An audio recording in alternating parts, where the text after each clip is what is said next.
I help perpetuate a fake news hoax. But first, a word from our sponsor, Raycon Shadow Legends.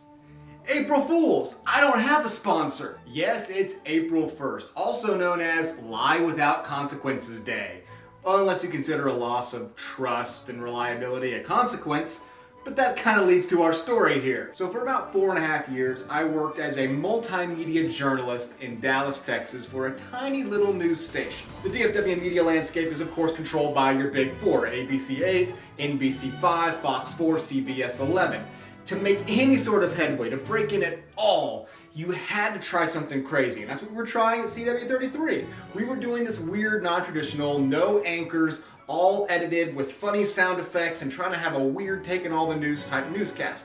Sometimes it worked, sometimes it definitely didn't, but we tried our best. In fact, one year, D Magazine named us the best newscast in Dallas. It was awarded with the same sincerity as Carrie being crowned prom queen, but we took that victory lap, pig blood and all. So with this big focus of trying to be weird, trying to be funny, trying new things, about a week before April 1st, 2016, we had this idea.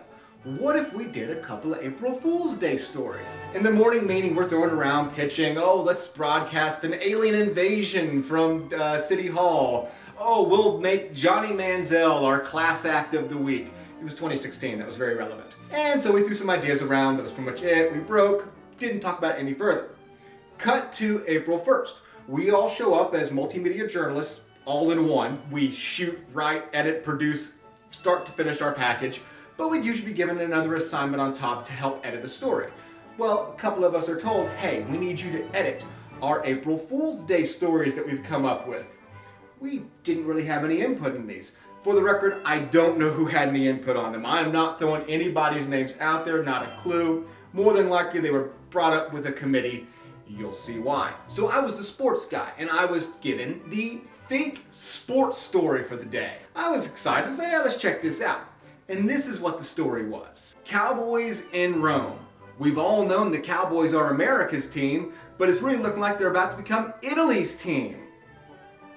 The Cowboys are going to play a game in Italy. That's pretty much the gist of the entire joke.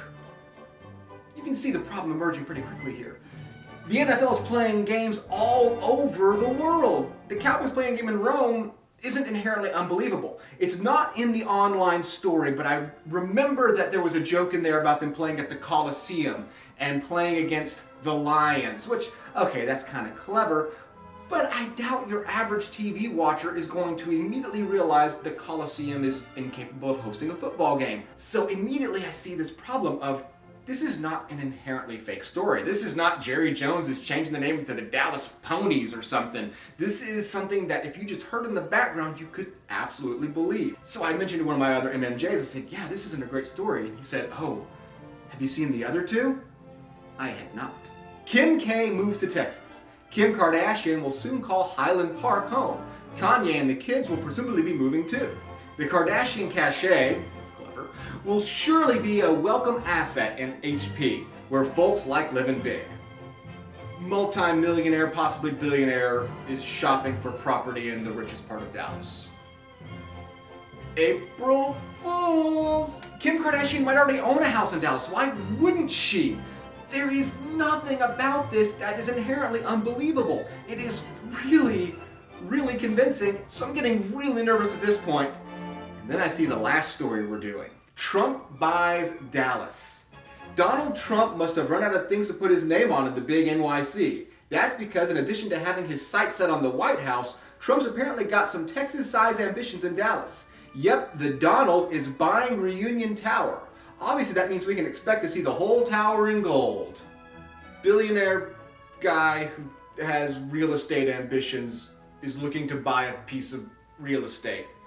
Did I mention this is 2016? And just before you think, oh, well, you had the joke in there about turning the tower gold, we would make that joke all the time. We made 1,000 Trump turning things gold jokes in 2016, 2015. This was not a clear indication that this story was fake. So now I am really nervous. I'm editing mine together, looking left and right.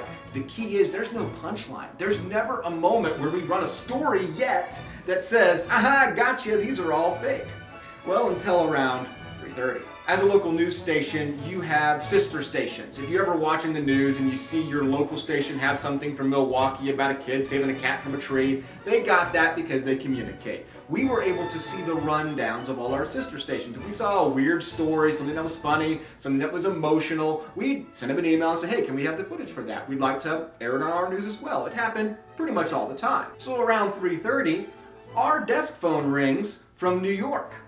They've been looking at our rundown and they want to know, oh my goodness, can we have your source and the story about Donald Trump buying Reunion Tower? To which our desk manager had to say, oh no, we're lying about the presumptive Republican nominee for president.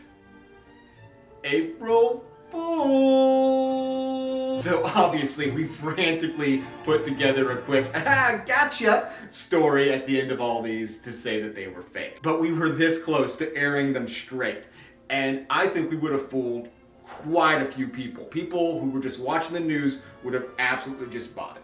And look, this just happens with news. You have an idea, it gets out of control, you put it together. Luckily we caught ourselves before it went too far, except for duping, well, one very excited desk producer in New York who thought somehow we had broken a big story during a massive election. So what's the moral to all this? Just don't do April Fool's Day, guys. I don't care who you are, just don't do it.